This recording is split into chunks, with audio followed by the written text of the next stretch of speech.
organizado por el Zonal Quinta Región, Confex, en el cual vamos a tener 4 en este caso expositores de 20 minutos cada uno, con posteriormente preguntas abiertas de 20 minutos. En primera instancia tendremos al Centro de Estudio de Construcción Crítica de la Facultad de Ciencias Sociales de la Universidad de Chile, a Camila Sangüesa y Claudio Montoya. Posteriormente tendremos a Dolores Yaudat, secretaria de Integración Latinoamericana de la Federación Universitaria de La Plata, y posteriormente a Francisco Javier Gil, que hará una exposición de la cátedra UNESCO. Así que damos un aplauso para que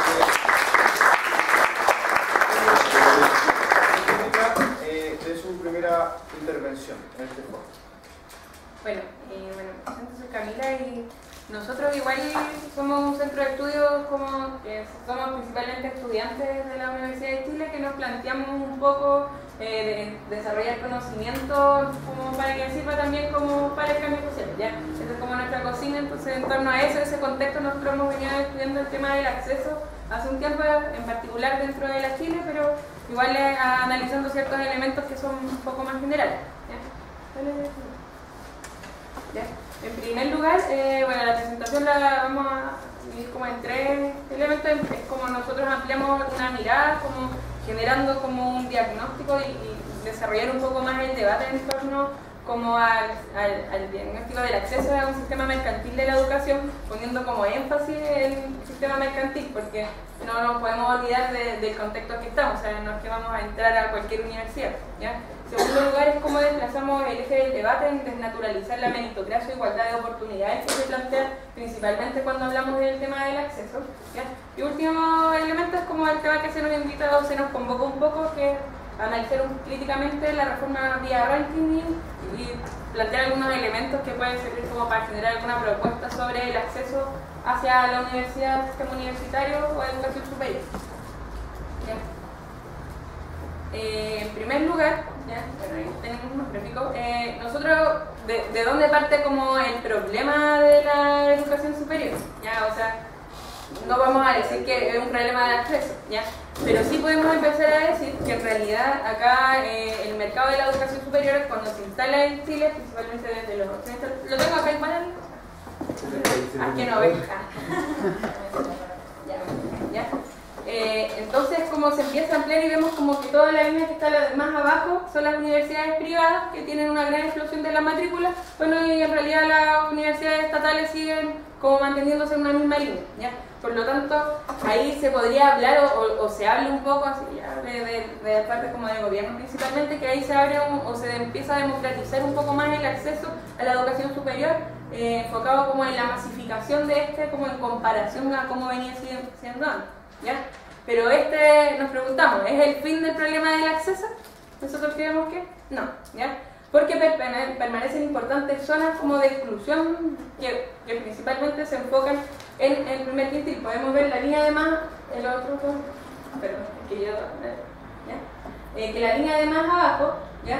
Es zona del primer quintil, y hoy día en el 2009 no alcanza una cobertura del 20% del quintil que es más pobre, ¿ya? Siendo por el otro lado contrario que el primer quintil, que son los que tienen más plata, son los que finalmente son los que se ha ido cubierto cada vez más su educación superior, llegando ya al 60% de ellos, por ahí, ¿ya? Por lo tanto, pero frente a este contexto está el problema de la exclusión, pero también se plantea un nuevo problema dentro del acceso, que es el tema de la segmentación, ¿ya? Aquí, cuando hablamos de segmentación, debemos decir que es como la problemática que se inserta cuando se empiezan a abrir estas nuevas universidades privadas y se empieza a generar como un nuevo sistema educativo, ¿ya? Y ahí nosotros sacamos el caso de algunas universidades, ¿ya? Y dando cuenta un poco con el ingreso, ¿ya? Que por ejemplo, la Universidad de los Lagos, que es la universidad el ejemplo que está más arriba, vemos que en realidad todos los estudiantes tienen un ingreso menor a 270.000 pesos, ¿ya? Ingresos familiares estamos hablando.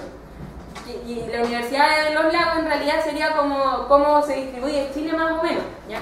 No, así podemos ver más abajo la Universidad Católica de Chile, la Universidad de Chile, donde podemos ver como que en realidad el morado, que son los que ganan 810.000 pesos o más, ¿ya? Son los que están más presentes, es decir, hay una sobrerepresentación de esos niveles socioeconómicos, ¿ya? Por lo tanto, la segmentación se da que en realidad en las universidades que se supone que son de mejor calidad, en las que se habla como que son de alta selectividad porque son de más excelencia, ¿ya? Que hay más contenido, se supone, en la práctica ahí hay que ver qué tan real es eso también. Hay muchos problemas como no hay una distribución del acceso hacia esas personas, ¿ya? Ahí sacamos los extremos, la Universidad de los Lagos de Biobío, que son el 65% de los ingresos familiares son menores a 278.000 y una minoría gana sobre 834.000, ¿ya? Y la Chile, la PUC y la Universidad de Santa María tienen ingresos superiores a 284.000, entre un 30 a un 65% dependiendo de la universidad, y son universidades de alta selectividad, ¿ya? Entonces aquí nosotros empezamos a plantear ya. Entonces, ¿cuál es el problema aquí del acceso? Es que falta que se hablen más matrículas, porque en realidad, si nosotros analizamos diferentes sistemas de educación superior en el mundo, no es que se espere que todo el mundo estudie en la universidad también. Ya también es un tema que nosotros tenemos que plantear abiertamente. ¿Ya? Sí está el tema de que obviamente todos deberíamos tener el derecho a la educación, ¿ya? Pero nosotros tenemos que partir de la base hoy día que hoy día Chile, en particular, el neoliberalismo y la sociedad, estamos enmarcando una sociedad capitalista que se presentan grandes desigualdades de clase, ¿ya? En donde en realidad la educación es un elemento más que nos implica, que ayuda a reproducir esta desigualdad, ¿ya? Y aquí, bueno, ejemplificamos un poco, como sacamos del Mideplan, que en realidad un decil tiene, el último decil tiene un promedio de casi 3 millones como que ganan mensualmente, ¿ya? Y la mayoría de Chile está más abajo de los 800.000 pesos, ¿ya? Entonces ahí empezamos a plantear el tema de nosotros de la ideología meritocrática, donde todo este sistema universitario, el acceso, empieza a trabajarse bajo esa lógica, ¿ya? ¿Qué significa eso? Que el modelo de sociedad donde la distribución de las posiciones en la estructura se realiza en función de los esfuerzos, talentos, méritos de los individuos, ¿ya? Es desde ahí que se dice, ya, cuando tú entres a la universidad vas a tener una carrera, por lo tanto vas a poder ser mejor, ¿ya? Y para entrar a la universidad se supone que tú tienes que ser la persona el estudioso, el que le vaya mejor, ¿ya? Pero ahí se niega un poco el tema de la desigualdad, ¿ya? Por lo tanto se construye todo este sistema en base a la igualdad de oportunidades, ¿ya? Para que se parte de que todos somos de una misma situación, ¿ya? Lo que es falso, lo que se esfuercen más, por lo tanto conseguirían ascender más socialmente, ¿ya? Por lo tanto, las desigualdades de clase se legitiman bajo esta concepción, ¿ya? ¿Y qué tiene que ver esto con el problema del acceso? Volvemos de nuevo, ¿ya? Bueno, principalmente desde la sociología de la educación se plantea que los alumnos que generalmente, como son los mejores alumnos, los buenos alumnos, son mayoritariamente los estudiantes acomodados, es decir, los estudiantes que tienen, no sé, un gran capital cultural, que tienen plata finalmente, ¿ya? Lo vamos a definir con los nombres. Pero, por eso, ¿son los pobres entonces menos talentosos y esforzados? ¿Ya? Porque en realidad eso es como lo que tenemos que empezar a plantear, ¿ya? No, claramente, pero dentro de la ideología meritocrática, si esto es lo que se sustenta, así se plantea un poco. Como, por ejemplo, nosotros analizamos a la Universidad de Chile los casos y veíamos que en realidad la mayoría de los estudiantes decían, no, yo casi llegué a la universidad porque yo soy muy estudioso y me saco muy buenas notas, pero eliminaban el tema del preuniversitario, del colegio particular pagado, que es muy amplio como el segmento como que hay en la Universidad de Chile, ¿ya? ¿Ya? Por lo tanto, se dice ahí que las clases acomodadas no piden méritos para su hijo, pero sí le exigen los méritos al resto de la sociedad para que puedan ingresar a él, ¿ya? Es como están. ¿Y cómo lo demostramos con esto? Que en realidad ahí podemos ver que nosotros hicimos como un cruce como viendo quiénes eran los que sacaban más o menos un promedio sobre 600 puntos, ¿ya? Y ahí nos encontramos que solamente 10 municipales son los que sacan sobre 600 puntos como promedio, ¿ya? Que son los que sobre 600 puntos es como cuando tú podrías entrar a una institución universitaria principalmente, como es lo más fácil, como te aseguráis que vaya a entrar sí o sí. Y de los particulares pagados, que en realidad es la minoría como de los colegios en Chile también, 226 de esos colegios podrían sacar un promedio superior a 600 puntos, ¿ya? Y ahí entonces nosotros tenemos que plantear entonces reformas, cómo planteamos una reforma al acceso o un cambio estructural, ¿ya? Y ponemos dos ejemplos. En un primer lugar, le cobramos así la promesa de la meritocracia que nos habla de, ya, claro, veamos cómo igualamos las oportunidades realmente, ya, que eso qué quiere decir, busquemos mecanismos más justos para repartir esta desigualdad, ya. Y por el otro lado, tenemos el reemplazar todo esto por el derecho a la educación, cómo universalizar e igualar la educación, ¿ya? Pero ambos nosotros los ponemos en un paralelo, ¿ya? Que en realidad la primera parte hablaría como se podría realizar dentro de una educación mercantil, y por el otro lado sería como nosotros tratamos de instalar una educación igualitaria, gratuita y de calidad, ¿ya? Con el apellido calidad, porque en realidad la segmentación también se produce en la calidad que tenemos en nuestra institución, muy diferente que se estudia en la Chile, en la Universidad de Talca, etc. ¿Ya? Y ahí hay un tema también a resolver, no nos podemos olvidar que solamente lo que significa entrar o no entrar a la universidad, ¿ya?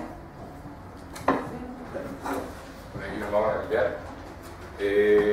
Bueno, nosotros, a lo que nos atañe un poco, fue intentar esta misma problematización que le estamos poniendo ahora, ponerla en el tema del ranking, ¿ya?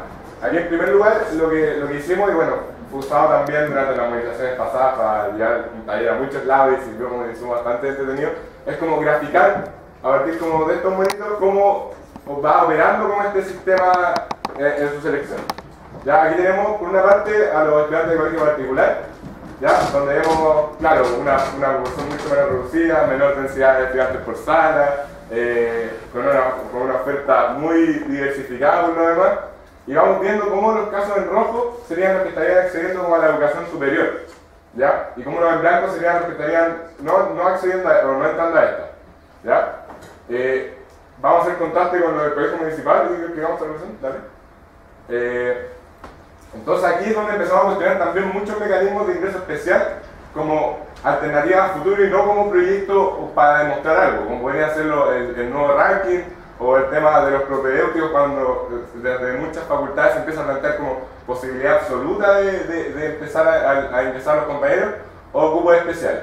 Entonces aquí vamos viendo cómo se da esta dimensión de los colegios municipales y cómo se les pone una regla para medir a esto. O sea, mientras que los estudiantes de colegio particular estarían ingresando casi por decreto, nos encontramos que a los estudiantes de colegio municipal empezamos a buscar mecanismos ya sea estandarizados o no, para empezar a hacer esta selección. Y esto va incorporado con preuniversitario, va incorporado con mayor competencia, y finalmente lo que podemos ver es cómo estarían entrando muy pocos de este grupo en función de las grandes cantidades que estudian en el colegio municipal. ¿Ya? Y en ese sentido, como dijo la Camila anteriormente, nosotros cuando hicimos la encuesta en la Chile, hubo un elemento súper interesante, porque cuando la aplicaron por primera vez en la Facultad de Ciencias Sociales, claro, estaba mucho más presente el tema de que uno como individuo asumía que como que había todo un esfuerzo detrás, que como que el sistema como que era medianamente justo. Se aplicó al otro año, luego de haber tematizado como todo este problema, y nos fuimos encontrando como ya iba desapareciendo el discurso como del individuo, de que ya había sido su esfuerzo, que habían sido como sus capacidades individuales por sobre lo otro, pero al nivel que cuando se masificaba el nivel de estudiantes de la Chile, ya también se había problematizado, pero cuando empezáis a ver la realidad del resto, seguir legitimando la debilidad meritocrática, porque si bien asumían que ellos no entraban como por méritos propios, se asumían que el resto de sus compañeros sí lo hacían de esa manera. ¿Ya? Entonces nos va explicando cómo se inserta esta lógica, si bien uno la puede ir transformando como discursivamente. ¿Ya? Entonces, a partir de esto quisimos tematizar el tema del ranking. Es un tema como inserto bastante recientemente, aunque no obstante, muchas otras organizaciones, muchos otros, incluso en las mismas universidades estaban planteando el tema del ranking, claro, con una cobertura mucho mayor del puntaje como una posibilidad de acceso, entendiendo que los resultados del colegio eran, como le decía, mucho mejor el rendimiento de los estudiantes en la universidad que la PSU como tal. No obstante aquello, nosotros empezamos a problematizar algunos elementos. ¿Ya? En primer lugar, para tener en consideración, estos son como más o menos como lo que oficialmente señala de lo que estaría buscando el ranking. No sabría decir si va a haber como un aumento progresivo de eso, pero en primer lugar se establece que se busca premiar el buen desempeño. ¿Ya? Entonces, mientras un estudiante supere como el promedio histórico de su colegio, que bueno, el ranking, no sé si todos lo tendrán más o menos claro, porque va a ser como súper vago en la descripción, pero en el fondo lo que hace es agarrar como pretende ser implementado en los próximos años, lo que hace es buscar, promediar como los promedios anteriores, 3 años anteriores de un mismo colegio, y en función de aquello, no sé, si el promedio histórico es un 5.5 y el estudiante egresó con un 5.7, en función de eso se le va bonificando con puntos adicionales, ¿ya? Que sería un 10% en el caso de las universidades que tienen el sistema de ingreso único, sería un 10% del resultado junto con un 10% del NEM, que sería como estable, ¿ya? En ese sentido, la cuota máxima de la que podéis como superar a tus compañeros puede ser de 150 puntos, ¿ya? Que finalmente como el 10% se vería reflejado en 15 puntos como en tu puntaje total, ¿ya? Entonces, si el promedio es inferior, no se debería replicar el ranking, se replicaría con el NEM. Entonces, lo que plantea a través del promedio histórico es que no se va a estar fomentando la competencia dentro de los mismos compañeros de curso, porque lo que está buscando es ver el promedio histórico y no el promedio de una misma generación. Ya nosotros igual hasta ahora tenemos la duda si eso es por una decisión en función de la competencia o en función de lo complejo que sería como tener esos resultados tan a puertas de tener los resultados de la PSU, ya, entendiendo lo problemático que se vuelve en algunos casos.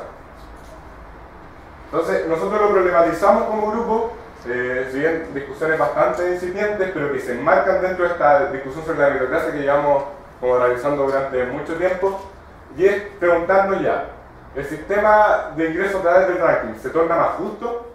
¿Se mejora la calidad? ¿O a qué va a ser funcional esta forma de ingreso? ¿Ya? En ese sentido, sentimos que nos puso varios elementos importantes sobre la mesa, sobre todo cuando se han llevado como discusiones importantes en las respectivas universidades, por ejemplo, la potencialidad que tiene el club para cambiar los mecanismos de selección.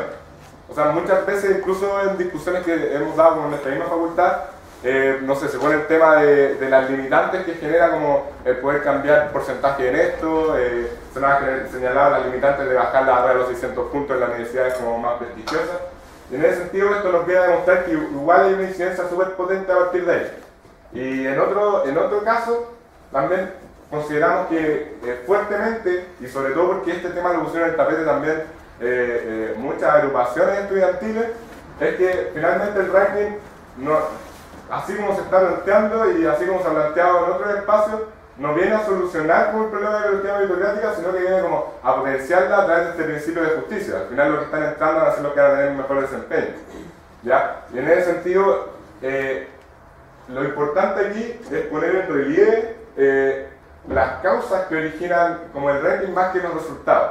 O sea, si vemos ese tema de los 15 puntos, va a incidir solo en los que estaban al límite del problema, o al límite, o los que estaban en la lista de espera, o los que estaban al final de la cola, y va a hacer un razonamiento a partir de ahí, ¿ya? Pero ¿en qué sentido esto viene a solucionar los problemas que ya hemos señalado? ¿En qué sentido viene a contribuir al debate que hemos sostenido en torno a la universalización del acceso, en torno al mismo tema que puso la Carmen sobre la mesa, que tiene que ver cómo introducimos este tema de que finalmente sabemos quiénes son los tipos de estudiantes que han entrado a la universidad? Sabemos que, no sé, 62% de los resultados de la PSU están explicados por la situación socioeconómica del padre, la situación socioeconómica de la familia. También sabemos que los niveles de estudio del padre son mucho mejor predictor de las posibilidades que va a tener el estudio, y como también otras experiencias han demostrado que este mecanismo igual está lleno de distorsiones.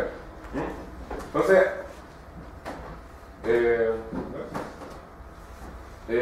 bueno, aquí nosotros, si bien todavía no hemos concluido con nuestro proceso de empezar a elaborar nuestra propuesta, sí hemos puesto como varios elementos en el debate como para ir contribuyendo tanto a nivel de las movilizaciones como al nivel más técnico, que no es a lo que aspiramos finalmente tampoco. Entonces, en primer lugar, bueno, ha sido como una demanda más o menos bien concreta, o el movimiento que tiene que ver con un verdadero fortalecimiento de las universidades estatales y un aumento de la matrícula. En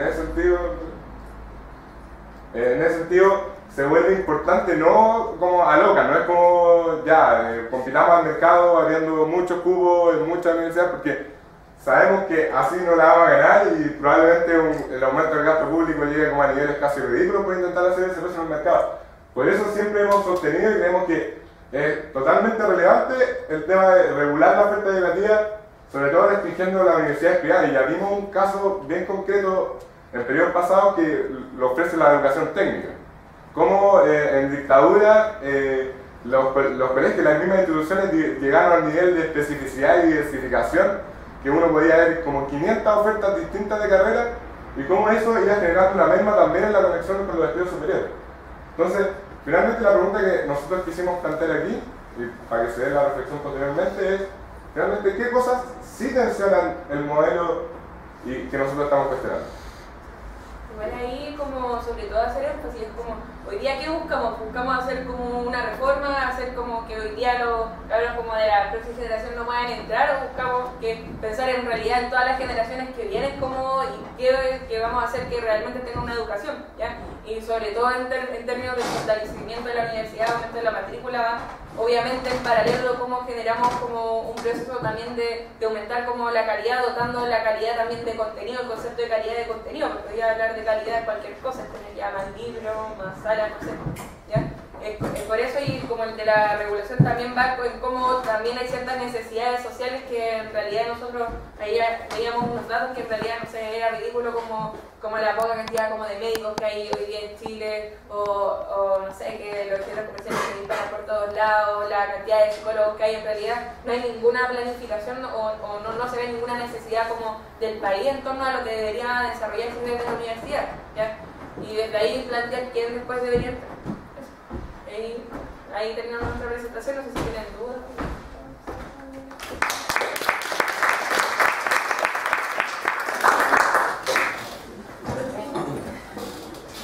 A la presentación de Dolores. No tengo PowerPoint, así lo puedes sentar acá y no dejarme sola. Hola, buenas tardes compañeros. Como me presentaba hoy el yo soy Dolores, soy de la Federación Universitaria de La Plata, de Argentina, pero a su vez soy parte de una coordinadora nacional estudiantil de Argentina que se llama Espacio Nacional de Estudiantes de Organizaciones de Base.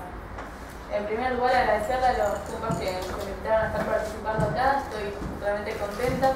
Para nosotros el movimiento estudiantil chileno realmente es una referencia central para nosotros y para todo el movimiento estudiantil latinoamericano. La fortaleza, la creatividad, la audacia de sus luchas fueron algo que se trasladó, digamos, a nuestras universidades y es un respaldo muy importante también para nosotros para poder impulsar las luchas por la defensa de la educación pública que estamos dando diariamente en las universidades argentinas. En primer lugar, bueno, respecto al tema sobre el que me invitaron a comentar un poquito sobre el sistema de ingreso, contarles por qué para nosotros es un debate tan importante, ¿no? El tema de ingreso. Nosotros creemos que en el debate sobre el sistema de ingresos se pone en juego la democracia de la universidad. En el sistema de ingresos se define si el carácter democratizante o elitista de la universidad. Básicamente por eso creemos que es un debate tan importante a dar en todas las universidades de nuestro país, pero también en América Latina y en todo el mundo. Para contarles un poquito, digamos, cómo llegamos nosotros en Argentina a tener el sistema que tenemos hoy, que en términos generales es un sistema de ingreso irrestricto y basado también en la gratuidad de la enseñanza, me parecía importante poder comentarles muy brevemente, muy a grosso modo, algunos hechos históricos que fueron configurando la construcción de las universidades que hoy nosotros tenemos. No sé si todos sabrán, en Argentina el sistema universitario se desarrolla muy tempranamente, allá por el siglo XVII, todavía durante la época de la colonia, pero va a ser recién en 1885, cuando ya se está conformando el Estado-Nación, se está consolidando el Estado-Nación, donde se establece la primera regulación de las universidades nacionales. Esa primera regulación, que se llamó la Ley de Avellaneda, estableció total libertad a las unidades académicas para establecer los regímenes de admisibilidad en las universidades. El modelo de universidad que se instala en un comienzo en Argentina es una universidad meramente elitista, que va a durar hasta mitad de siglo, hasta 1945 más o menos. Durante ese periodo va a estar en vigencia esta Ley de Avellaneda y se va a permitir que haya en la mayoría, o prácticamente en todas las universidades, sistemas restrictivos de ingreso a las mismas y que se cobran matrículas para el ingreso a la universidad. Si bien nosotros tenemos en 1918 un movimiento que es muy importante para Argentina y que luego se traslada a toda América Latina, que es la reforma del 18, donde conquistamos grandes avances para las universidades públicas, principalmente en lo que hace a la democracia interna de las universidades, como la conquista del cogobierno, de la autonomía universitaria, de la docencia libre, y también conquista en términos de democracia externa, lo que llamamos nosotros, consiguiendo que el Estado pueda dar más aporte a las universidades, y en ese sentido se consigue una breve democratización social de las universidades, principalmente por presión de las clases medias que están en ascenso en Argentina. No se conquista porque tampoco estaba en la demanda y en el imaginario de los reformistas del 18 eliminar los sistemas restrictivos de ingreso y la gratuidad de la enseñanza. Por eso, digamos, hasta mediados de siglos, como les decía, la Universidad Argentina va a ser una universidad realmente elitista. Con el ascenso, digamos, del peronismo al gobierno, ustedes saben que es un régimen de gobierno socialdemócrata, democracia de bienestar, se consigue estas dos conquistas que ya hoy son históricas en nuestro país, que es la conquista de la educación pública y gratuita y del ingreso irrestricto. Si bien se consiguen estas conquistas, no fue por dádiva del Estado, sino que, de hecho, durante el gobierno de Perón, el gobierno quiere establecer una matrícula en las universidades más altas y hay un proceso de lucha y de resistencia de muchos sectores que terminan conquistando el ingreso, digamos, la gratuidad de la enseñanza. Y por otro lado, durante el peronismo se deroga la ley de Avellaneda, que les contaba hoy, se constituye otra ley, que es la 13.031, que establece que las universidades pasan a ser apéndices del Poder Ejecutivo, del Estado, por lo cual se retroceden las conquistas de democracia política que se habían conquistado durante la reforma del 18 y se constituye un órgano que es como el Consejo Nacional Universitario, desde donde se intenta establecer un sistema de ingreso también restrictivo. Ahí nuevamente hay presiones, movilizaciones populares, en un contexto, digamos, bastante álgido de luchas durante el gobierno peronista, y se consigue sacar ese ingreso. Entonces se conquista durante el periodo del gobierno peronista estos dos derechos que hoy son nuestra base en las universidades argentinas. Sin embargo, no van a durar durante todo el siglo XX estas dos conquistas. Con la caída del peronismo y la instalación permanente de dictadura-democracia, se instala el sistema de ingreso restrictivo nuevamente, pero se da un periodo muy importante en las universidades argentinas, entre el 55 y el 66, donde se vuelve a conquistar la democracia política al interior de las universidades y es como un auge modernizador de las universidades argentinas, es como un periodo dorado para nuestras universidades en términos de desarrollo intelectual. Pero en términos de democracia social, sigue primando un perfil bastante elitista de estas universidades en todo ese periodo. En el 73, que es un periodo también, si saben un poco, conocer un poquito de la historia de nuestro país, muy importante, porque hay un auge de la lucha de clases muy importante y se consigue constituir un gobierno popular, primero el de Cámpora y vuelve Perón en el 74, se vuelve a instalar una nueva ley para las universidades, pero se sigue sin modificar, sin tocar la cuestión del ingreso, pero a partir de las luchas masivas que hay en las universidades se vuelve a conquistar el sistema de ingreso restrictivo. Hasta ahí venimos en un periodo donde el sistema de ingreso se pone y se saca en función de las luchas, y en el 76, con la última dictadura militar, que hay todo un periodo de reorganización nacional, va a ser la primera vez en el que en el interior de las universidades se va a instalar un sistema único centralizado de ingreso. En todo este periodo seguía primando la idea que estaba desde la ley de Avellaneda del siglo XIX, de que cada unidad académica establezca sus sistemas de ingreso. La primera vez en Argentina donde hay un sistema centralizado desde el Estado de modalidad de ingreso para todas las universidades públicas va a ser durante la última dictadura militar. Y ese sistema de ingreso constaba de dos cuestiones básicas. Uno era que el Estado era el que establecía los cupos a las carreras en función de las que tenían menor demanda. Y dos, es que se establecía una prueba a los estudiantes en 8 áreas disciplinares, donde uno elegía, digamos, las áreas en función de sus intereses, y tenía que de esas 8 áreas dar 2 pruebas y ganar, digamos, aprobarla con un 40% base de puntaje.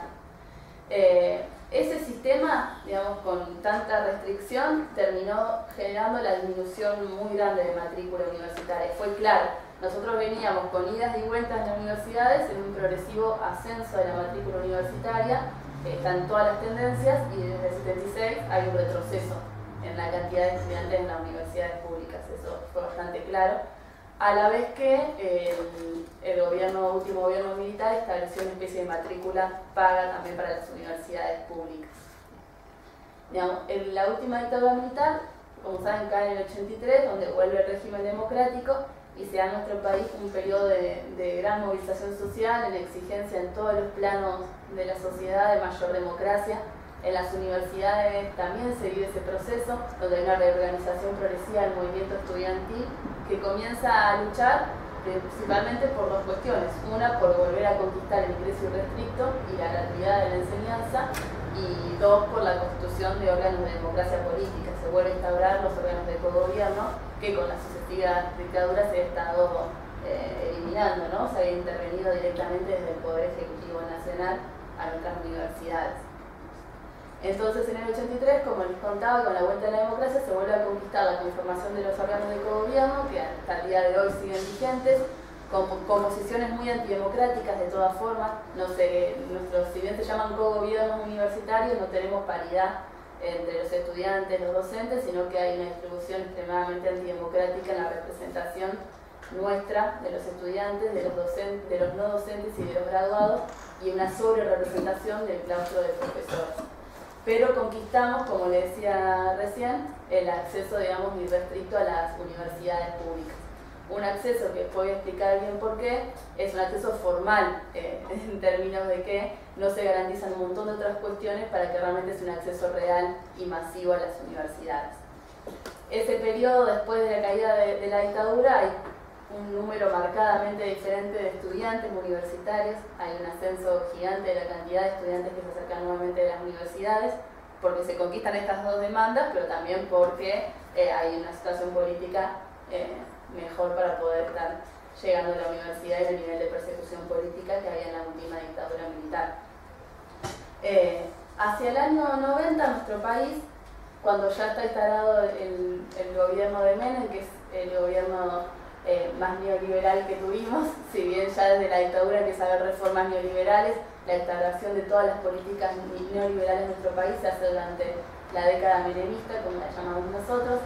Durante ese gobierno, ya en los 90, recién comenzado, el secretario de Gobierno de Educación Superior establece un documento que es muy importante para entender también las políticas de ingreso que existen hasta hoy en nuestro país, que es el documento Bulit-Goni, que es el apellido del secretario de Educación Superior.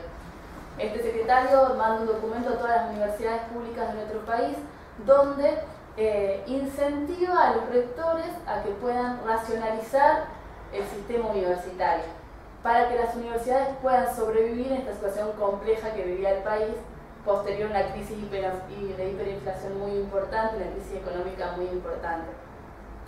Ese documento establecía consejos en tres ejes centrales. Uno era el tema ingreso, el segundo eje era el tema de la permanencia y el tercer eje era el tema de financiamiento.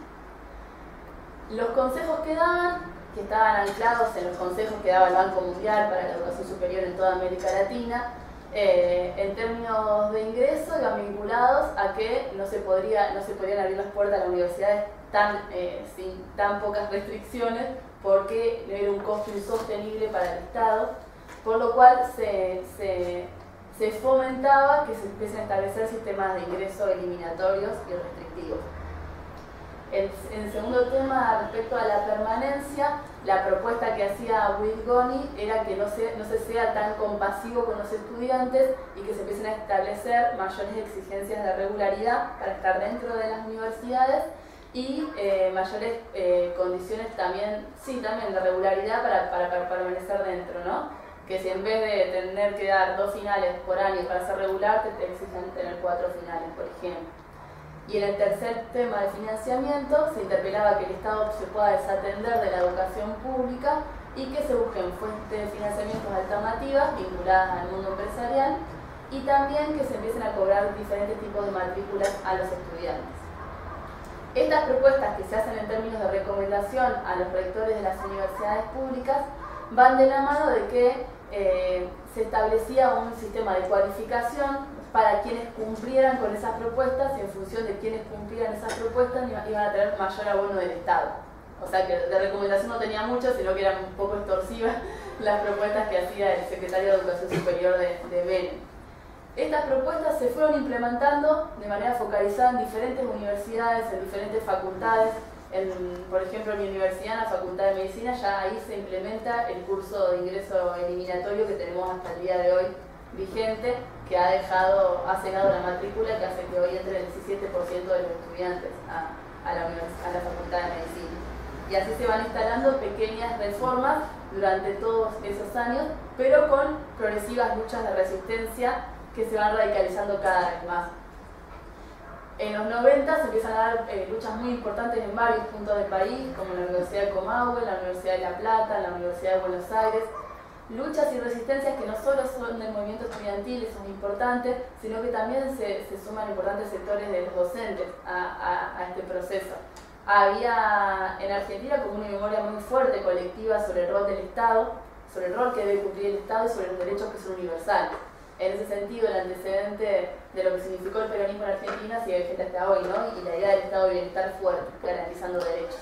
Entonces, hay ciertas cosas que no se pueden tocar tan fácilmente en nuestro país sin que haya reacción colectiva de diferentes sectores y principalmente las cosas que están vinculadas al Estado. Entonces, se genera un proceso de lucha y resistencia tan importante que hace que la Ley de Educación Superior, la LES, que es tan famosa en nuestro país porque hoy sigue vigente, que en 1995 las termina aprobando el Congreso de la Nación, también durante el gobierno de Menem, si bien tiene un carácter privatista y elitista, no lo es tan abiertamente como ellos hubieran querido, donde evidentemente entre los proyectos de los miembros del Gabinete de Educación del gobierno de Menem eran netamente privatistas, era privatizar la educación. La ley hoy es mucho más ambigua. La ley de educación superior lo que hace, por ejemplo, es igualar en importancia la educación pública y la educación privada. La ley de educación superior habla de la educación como un servicio todo el tiempo y no como un derecho. Abre la posibilidad de que se fomenten nuevas fuentes de financiamiento para la educación que no sean meramente estatales. No habla de la gratuidad de la enseñanza, tampoco habla de que sea privada, pero no garantiza, y la ley lo que debe hacer es garantizar los derechos, ¿no? Esa ley, que se implementó en el 95, como les decía, tuvo mucha resistencia, se termina aprobando, basada en represión, y los procesos de lucha se trasladan al interior de las universidades del país, cuando los estatutos de las universidades tienen que adecuarse a la nueva Ley de Educación Superior. Respecto al sistema de ingreso, la Ley de Educación Superior establece nuevamente que depende de cada unidad académica el establecimiento de la forma de ingreso a las mismas, y principalmente establece también esto que es importante, que las universidades que tenemos más de 50.000 estudiantes, cada facultad puede establecer la forma en que ingresan los estudiantes a su unidad académica.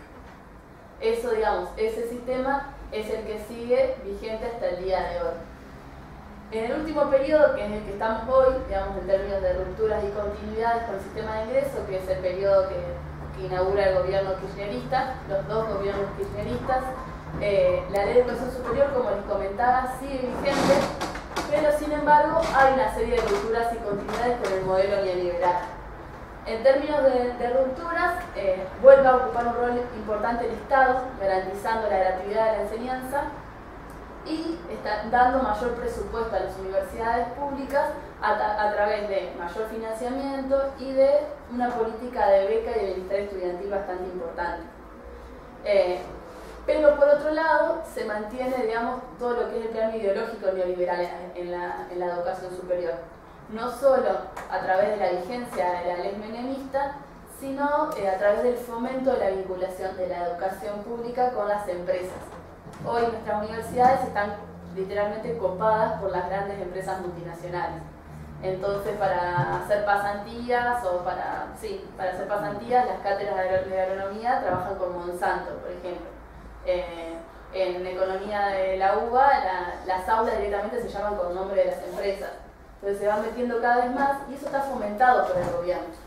Nosotros decimos que pasamos de un rol de un Estado ausente que no garantizaba nada de la educación a un Estado que está presente como dinamizador, garantizando que la universidad y las empresas estén en estrecha vinculación.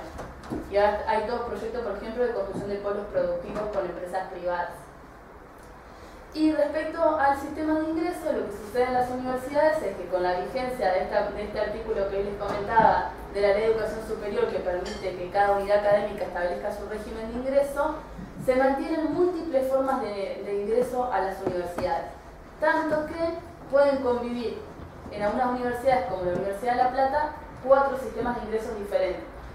Sistema de ingreso eliminatorio, como el de la Facultad de Medicina, que hasta hace un año tenía un único examen a comienzo de año, lo aprobabas, entrabas, no lo aprobabas, no entrabas.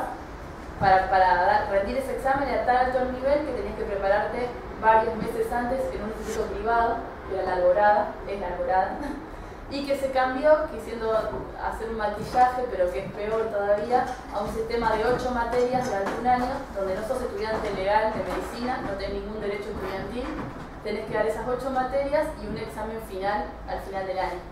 Hoy ese sistema está arrojando números que entra solamente el 17% de los estudiantes de la Facultad de Medicina. Pero a su vez convivís con facultades como Humanidades, donde tenés cursos de ingresos que son optativos. El estudiante decide si quiere hacerlos o no.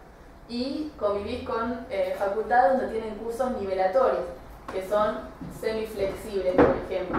Y otras que tienen cursos o regímenes especiales de un cuatrimestre, que si bien no se llaman curso eliminatorio, tienen tanta exigencia en el primer cuatrimestre que al segundo ya no llega a nadie. Entonces conviven esos 4 formatos permanentemente, digamos, en una misma universidad, y hace también más difícil la visibilización de la problemática y la unificación de las luchas para el movimiento estudiantil, digamos. Eso sucede mucho.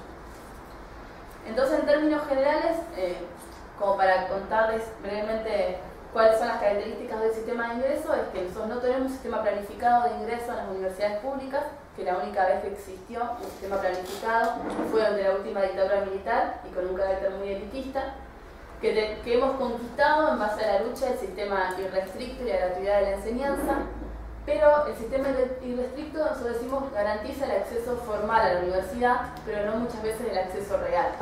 Y acá les cuento una problemática que es central. Si nosotros tenemos universidades masivas, en términos de matrícula de la gente que se anota, menos del 10% se recibe en las universidades públicas. Entonces nosotros decimos ahí tenemos un problema central, que es el acceso real a la universidad. Y que eso va de la mano de que no solamente basta con tener universidades gratuitas y no tener exámenes de ingreso, sino que también hay que tener toda una política de ingreso planificada que se base en el ingreso, en la permanencia y en el egreso del estudiante.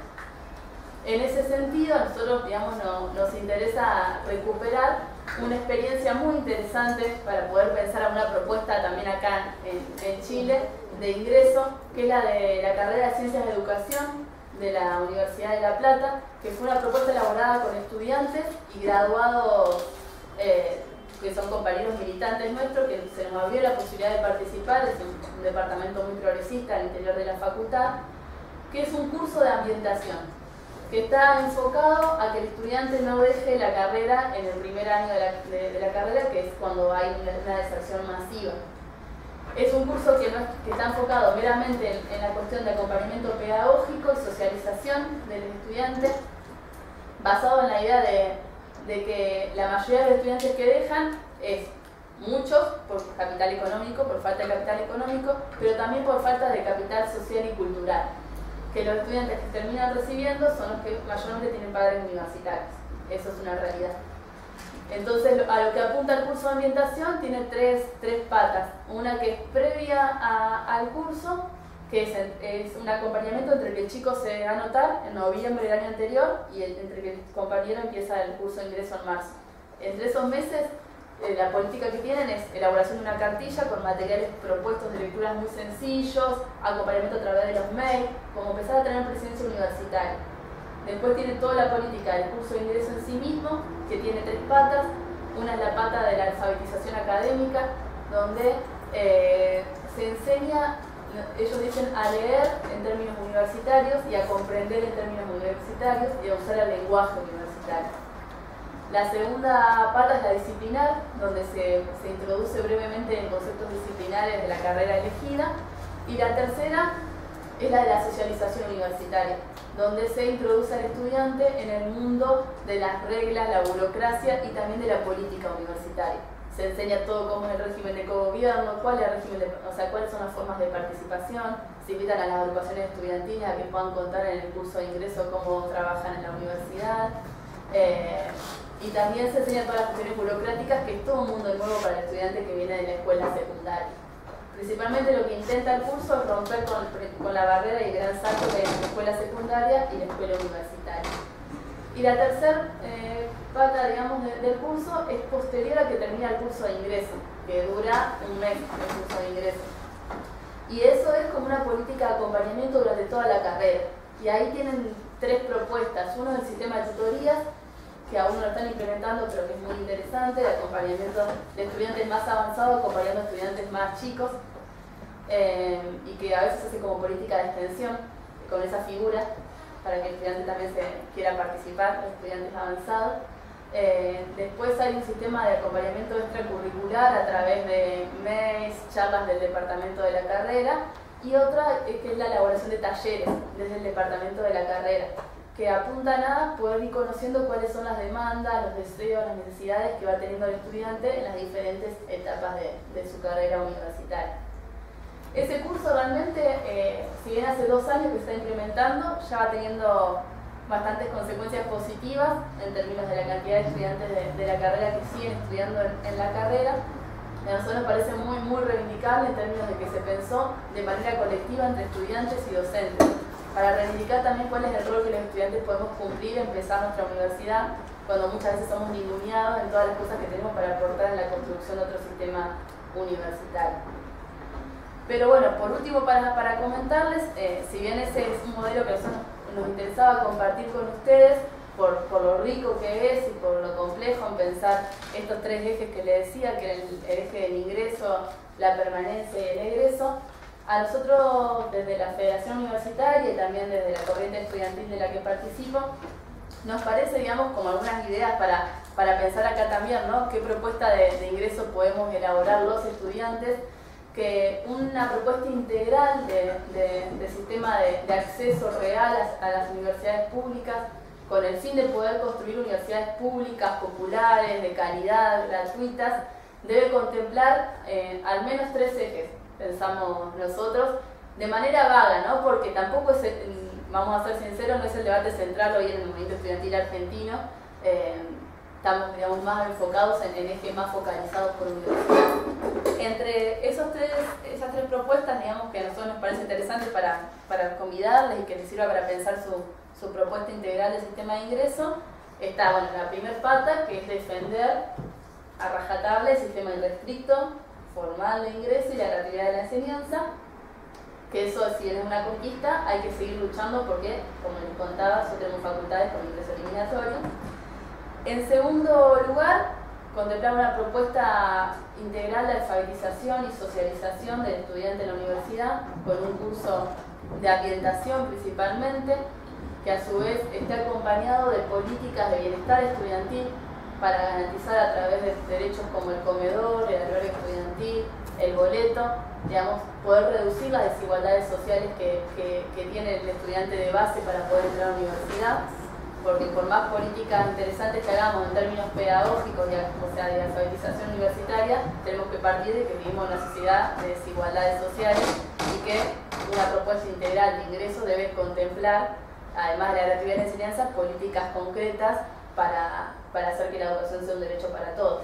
Y en eso me parece una propuesta de acceso de incluir políticas de bienestar estudiantil o de derechos estudiantiles como son el albergue, el boleto y el comedor universitario.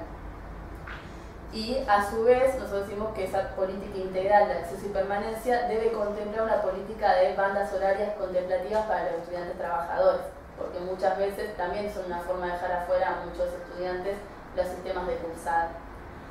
Y por último, nos parece que un sistema de ingreso debe ser un sistema planificado y centralizado desde el Estado.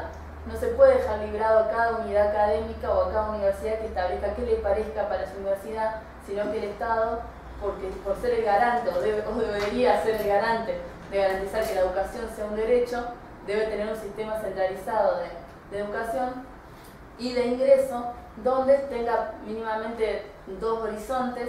Por un lado, que el sistema de ingreso debe tener políticas de discriminación positiva, para garantizar que la población que históricamente fue excluida de las universidades entre a las universidades y que aquellas escuelas que históricamente no sacaron chicos que iban a universidades puedan estar sacando compañeros que vayan a la universidad. Y por otro lado, que algo también decía hoy la compañera, debe encargarse un Estado de fomentar carreras que tienen vinculación con las necesidades de desarrollo soberano, independiente, libre de un país. Si bien ustedes dirán, es bastante ideario o ideal la propuesta que hacemos, es un horizonte para pensar un sistema de ingreso en el marco, digamos, de una propuesta de transformación integral de la sociedad. En eso somos conscientes. Nosotros creemos que hoy, en el contexto actual, tenemos un montón de luchas para dar como movimiento estudiantil, en el contexto actual de sociedad capitalista, de desigualdad de clases, como decía la compañera, vinculadas a democratizar cada vez más las universidades. Pero también estamos segurísimos que una propuesta integral que apunta a construir una universidad que no sea para el pueblo, sino del pueblo, integrada, digamos, copada por el pueblo, tiene que estar netamente vinculada a una lucha más integral por la transformación de la sociedad. Y ahí, para terminar, ahí me interesa recuperar una frase de Julio Antonio Mella, que era un dirigente estudiantil cubano, que decía que no iba a haber transformación universitaria sin transformación radical de la sociedad. Por eso la apuesta y la invitación a todos es que podamos seguir luchando por eso.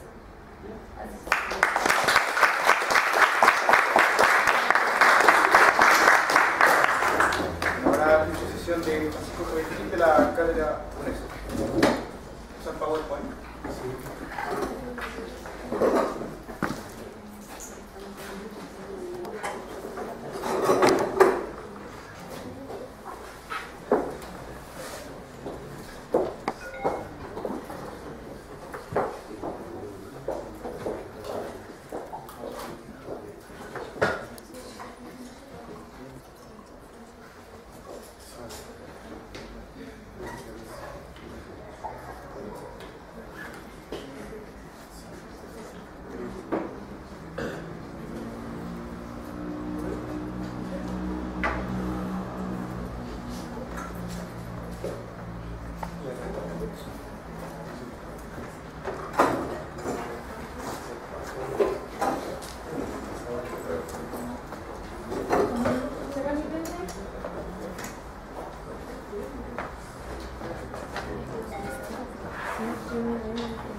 Bueno, en primer lugar, muchas gracias por la invitación a compartir con ustedes la experiencia que hemos desarrollado nosotros.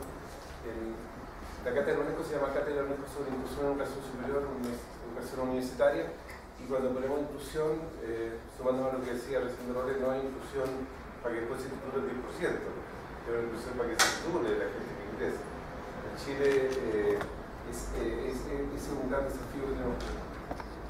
Quiero atención al tiro sobre cuál es la tendencia entre el puntaje PSU y el ranking. Al final vamos a llegar con el ranking para abrir preguntas. Miren, en esta representación, el puntaje PSU ustedes saben que va de 150 a 850 y también el puntaje ranking va a ir en el futuro cuando se implemente en verdad de 150 a 850. Lo que está representado ahí es el conjunto de estudiantes que tienen un alto rendimiento escolar en sus respectivos contextos escolares y también sacan altos puntajes en las pruebas de selección universitaria. Y a la medida que nosotros vamos bajando el rendimiento escolar, se observa que baja también el rendimiento de la PSU. Eso pareciera más o menos lógico porque en el eje X tenemos ranking o notas normalizadas y eso representa 4 años, 400 pruebas y la otra es una sola prueba, pero los técnicos lo hacen bien y hay una correlación. Hasta ahí está bien. El tema es este. El tema es que arriba un grupo de colegios y la curva azul es otro grupo de colegios. Ese es el tema. Entonces, ocurre que nosotros podríamos, como ocurre en nuestro país, creer en el paradigma de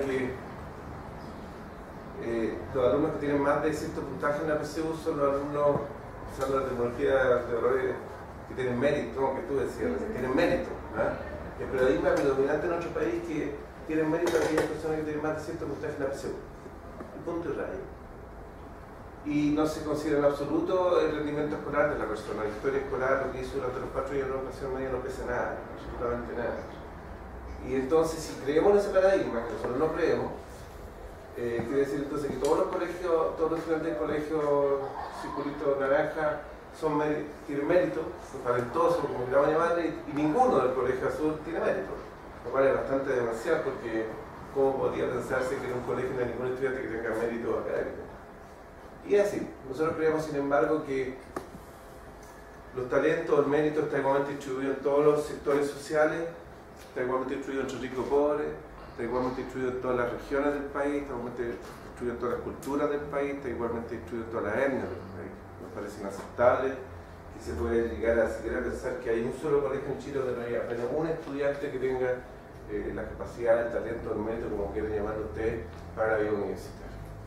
Eso no lo aceptamos. Nosotros hemos trabajado siempre en estos 20 años por los estudiantes que tienen están en esas zonas verdes.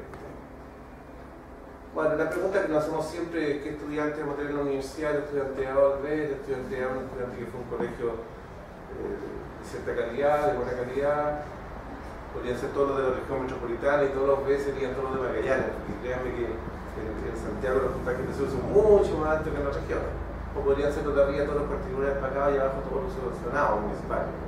La pregunta es qué alumno queremos tener en la sala de clases, el alumno que se esforzó al máximo, que está señalado por B en su respectivo contexto, cualquiera sea el contexto, por pobre que sea el contexto, por el alumno que no aprovechó al máximo la oportunidad en un contexto privilegiado. Estos son los datos reales, estimados. No es un modelo, esto que está aquí son datos reales. Hay 164.000 estudiantes, ahí son todos los estudiantes que salieron del año pasado, el 2011, de los colegios chilenos y que dieron la PSU para entrar en el 2012. No es una teoría, es así. Y como ustedes pueden ver, yo no tengo un puntero, pero los estudiantes de los colegios particulares pagados, así con lo que está medio arriba, se sacan del orden de 700 puntos en la PSU. Y también sacan 700, 800 puntos en el puntaje ranking. Sin embargo, si vamos bajando, los alumnos de más alto rendimiento escolar de los colegios subvencionados sacan también 800 puntos y sin embargo menos de 500, no sé, no lo veo bien, pero 550 en la PSU y los colegios municipales muchísimo más. ¿Ya? Eso es así, no es un modelo, le insisto en eso, son datos absolutamente reales, y no solo reales, que se repiten todos los años. O sea, ustedes hacen yo la he hecho. La hace un año, el año siguiente y da lo mismo. No cambia. Cuando cambió la PA a la PSU, nos prometieron que se iban a juntar, la brecha iba a disminuir, pero lo cierto es que en lugar de disminuir, creció un poquitito. Bueno, insisto que ese es el paradigma predominante, por lo tanto, la inmensa mayoría de los estudiantes que egresan de colegios particulares pagados, según el paradigma predominante, son estudiantes talentosos. Sin embargo, como decía las dos personas que hablaron antes, las 3 personas, piensen ustedes que en Chile hay 3.000 colegios, 3.200 más o menos, y hay 345 colegios que ningún estudiante sacó más de 500 puntos en la PSU. Ni un solo colegio, ni un solo alumno. Y de esos colegios estudian cerca de 80.000 personas, jóvenes, en la educación media. Entonces, ahí es donde, al menos para nosotros, no podemos aceptar, es absolutamente inaceptable que haya en un grupo de 80.000 personas, no hay ninguna sola que tenga el talento suficiente para la vida universitaria. Y piensen ustedes que este año, como gran triunfo, se nos muestra que iban a bajar hasta 500 puntos los puntajes mínimos para acceder a las becas. Entonces resulta que hay 345 colegios donde no va a haber ni un estudiante que pueda acceder a becas el próximo año. Y ahí donde está, desde nuestro punto de vista, como decía Dolores, si no se democratiza el acceso a la educación superior, nosotros vamos a tener un país democrático. Porque los que van a estar tomando decisiones en las mesas, cualquiera sea la mesa, van a ser siempre los estudiantes que hemos tenido la suerte de ir a colegios donde se nos prepara bien para estas pruebas. Que no necesariamente son buenos colegios, son colegios donde nos preparan, ¿no?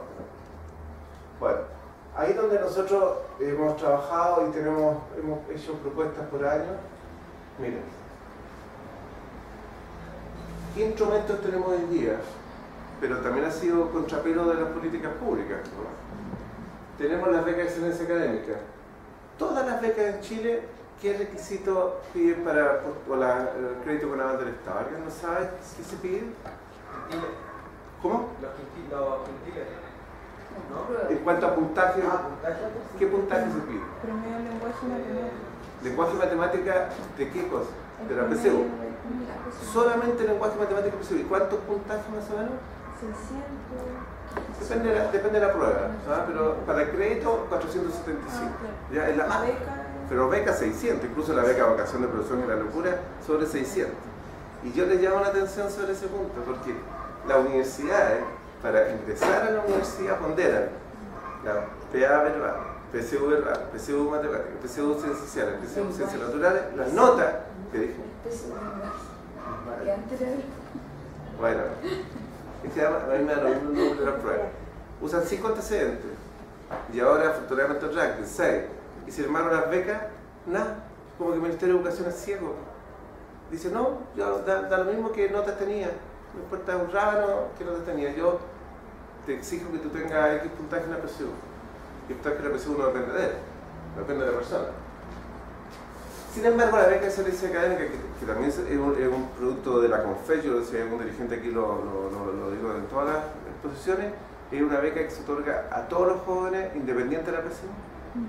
El requisito no es PSU.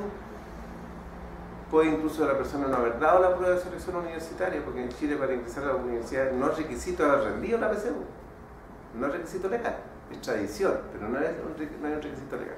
Y esta beca de excelencia académica se otorga a cualquier persona que tenga nota en su contexto en el 7,5% superior de su contexto, independientemente de la PSU. ¿Qué cosas se han hecho para que alumnos que estaban en la lista de espera pasen a la lista de seleccionados? Miren, los cupos supernumerarios, no sé si los conocen todos los que están en esta sala, pero son cupos que se reservan para los jóvenes que ocupan los primeros lugares en la lista de espera para que pasen a la lista de seleccionados. No, se reservan para la lista. Y el requisito es tener nota del 7,5% superior. Eso también es un triunfo de la CONFES. Pero eso es herencia de algo que hizo la Universidad de Santiago de Chile entre el año 92 y el 2004. Lo que hacía esa universidad entre el 92 y el 2004 es que a todos los jóvenes del país, colegios particulares pagados, subvencionados, municipalizados, que finalizaran con nota en el 15% superior, les bonificaba, les agregaba un puntaje equivalente al 5%, eran 30 puntos, 33 puntos aproximadamente. Pero fíjese lo loco de eso, porque hacer eso que significó hacer la universidad perder aporte fiscal indirecto. Porque ustedes saben lo que era aporte fiscal indirecto. Esto no lo sabe, yo me da vergüenza comentárselo a una amiga de la cordillera, pero esto ni en Argentina pasan estas cosas. ¿Saben ustedes lo que era aporte fiscal indirecto? Nadie.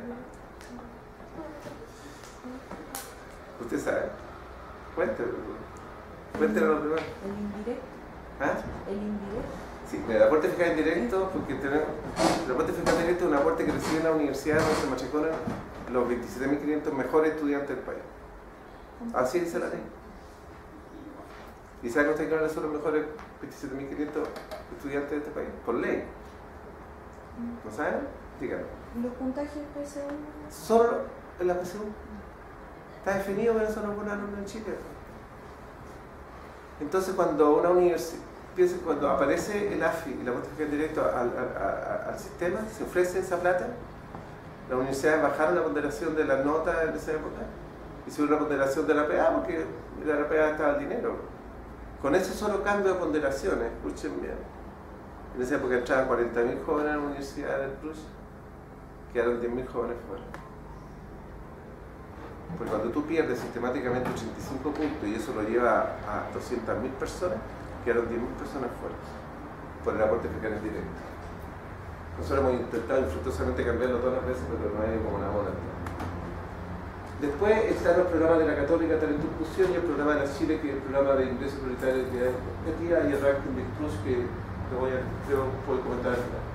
Ya en esta zona que está aquí, son jóvenes, los propedéuticos, son programas que invitan a jóvenes que tenían notas en el 7,5% superior, pero que se sacaron 200, 300 puntos en la PSU y que ni siquiera pueden nada. reciben ni una beca, beca ahora sí beca, pero no saben nada, porque van a colegios donde no les enseñan nada. Si los dejamos entrar a la universidad estarían en el 90% que no se titulan, no se titularía ninguno, si es que no se le hace un plan de acompañamiento una vez que están dentro de la universidad. Si no se le hace un plan de acompañamiento. Todos esos son instrumentos que hoy día están vigentes.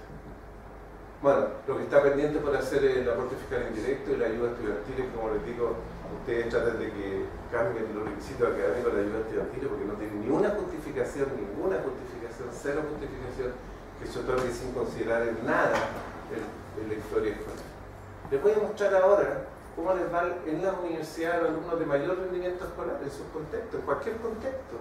Fíjense que este es el caso de la Universidad Católica, donde yo también estoy trabajando en Santiago. Todos los colegios, en particular pagados, subvencionados, pagados, municipales, siempre, en todos los años, los alumnos de alto rendimiento escolar tienen un promedio ponderado acumulado significativamente superior que los alumnos de no 10% superior. O sea, cuando ustedes toman a alumnos de alto rendimiento escolar, les va a ir, según estos datos, mejor. Estos son datos recientes, el usazo es los mismos datos. Fíjense en esto.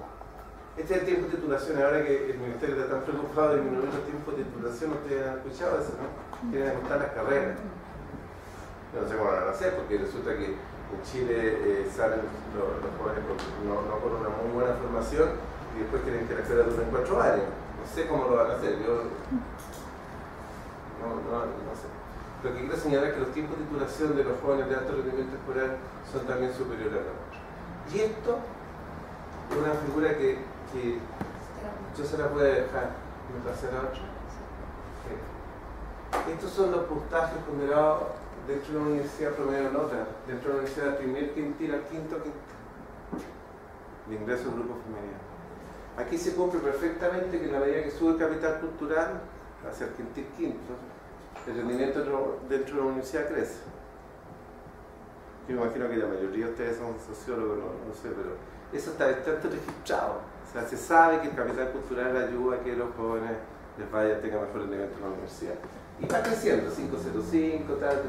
También en los alumnos de no tan alto rendimiento va subiendo. Pero fíjense la buena noticia que es que en este tramo del primer quintil los alumnos de alto rendimiento sacan un promedio ponderado 5,05.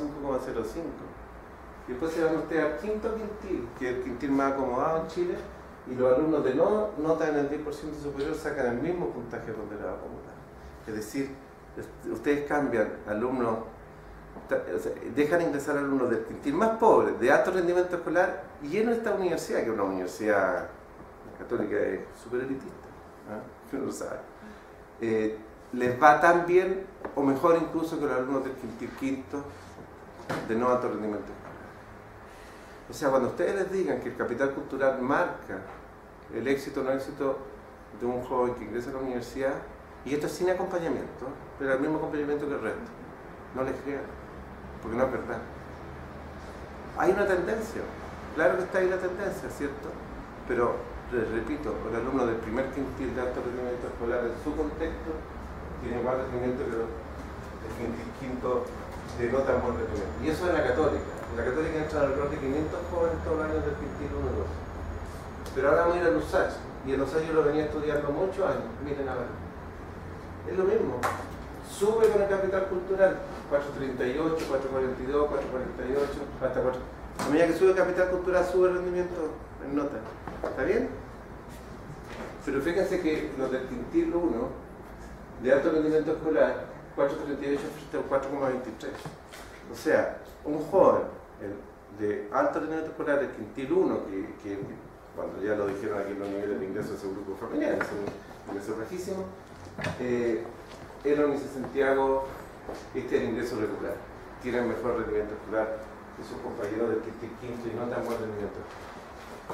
Nosotros hemos trabajado con jóvenes desde hace ya 7 años de este grupo, del quintil 1 y de alto rendimiento escolar. Y hemos desarrollado estos programas propedéuticos que yo espero que algún día desaparezcan, porque estos programas vienen a suplir una emergencia, no es algo que puede permanecer para siempre, las flechas deberían disminuir, pero a nosotros nos parece súper violento decirle a un joven del primer quintil de alto rendimiento escolar que se tenga que esperar 3 generaciones a que los políticos resuelvan el problema, porque yo no voy a hacer nada mientras tanto. Entonces por eso que nos jugamos hoy día por resolver lo que podamos resolver. Lo que hacemos es invitar a alumnos del primer quintil de alto rendimiento escolar. En cuarto medio, muy semejante a lo que contaba Dolores, invitamos a la universidad el último semestre de cuarto medio, hacemos un curso de lenguaje, un curso de matemáticas, un curso de gestión personal, un ingreso a la vida universitaria, igual, la asistencia es obligatoria, 100%, e ingresan a la universidad a estudiar bachillerato. ¿Termino rápido? ¿Ah? ¿Tembló? Ah, siempre tiene. Ingresan a bachillerato. ¿Por qué ingresan a bachillerato, chiquillos? Nosotros recomendamos que ingresen a bachillerato porque una educación deficiente de 12 años, como la que reciben estos chiquillos del quintil 1, no se puede remediar en 120 horas que dura un propedéutico. No se puede remediar, es un engaño. Sería engrosar esa larga lista de chilenos que no se titulan nunca. Que en Argentina es el 90, pero aquí es el 50, así que... Entonces, ¿dónde deben ingresar estos jóvenes? Donde sí se logra hacer el remedial es a un bachillerato.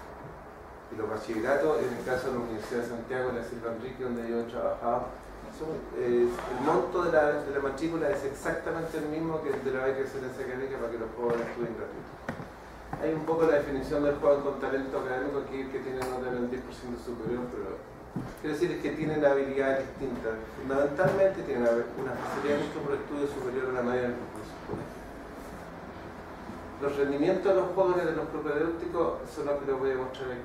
En el colegio los dos grupos, tanto grupos, me tengo que parar acá. Miren, este es el grupo que ingresa a bachillerato de LUSACH, ¿sí? Son 145 estudiantes y los del propedéutico son 46. Las notas del colegio son iguales, 6,2 y 6,2. Pero fíjense las diferencias que hay en las pruebas de selección, que tienen que ir con el capital cultural y los colegios donde fueron.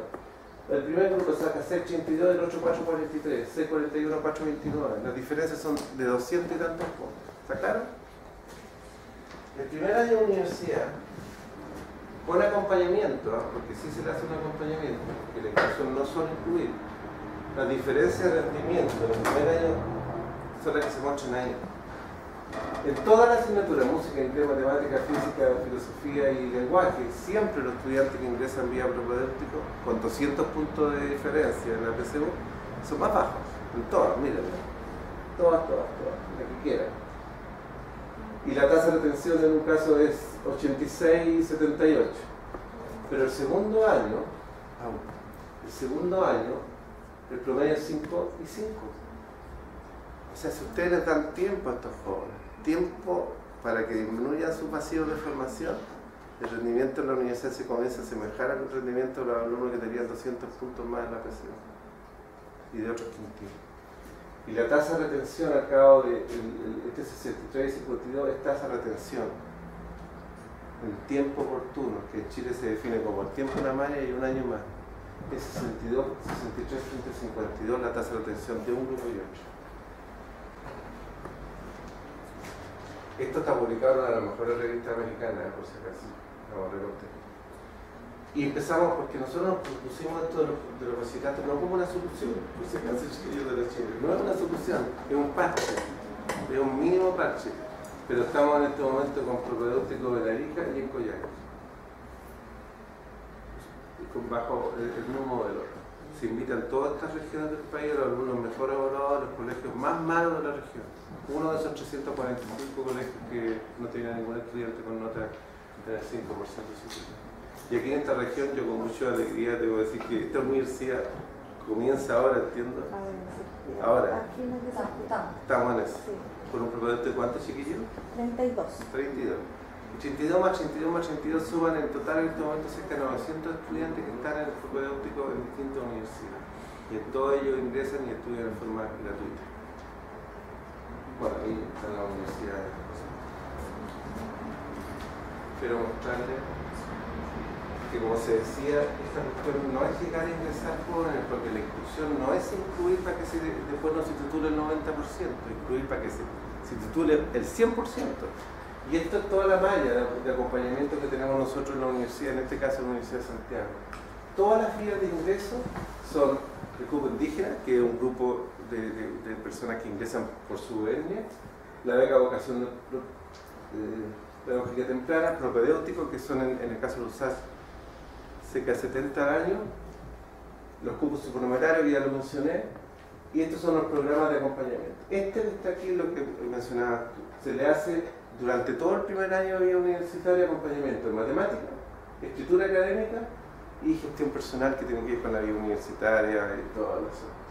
Se hace un internado de matemática en enero y talleres de reforzamiento en cualquier momento que se junte un grupo de alrededor de 30 estudiantes que esté a punto de repetir alguna asignatura. Eso es lo que estamos haciendo con ellos, porque si no hay responsable. Bueno, creo que con eso termino. Bueno, contarles pues, que en Estados Unidos, por si acaso quieren saberlo, en el estado de Texas, a los jóvenes que finalizan la educación media con nota del 10% superior son eximidos de la residencia.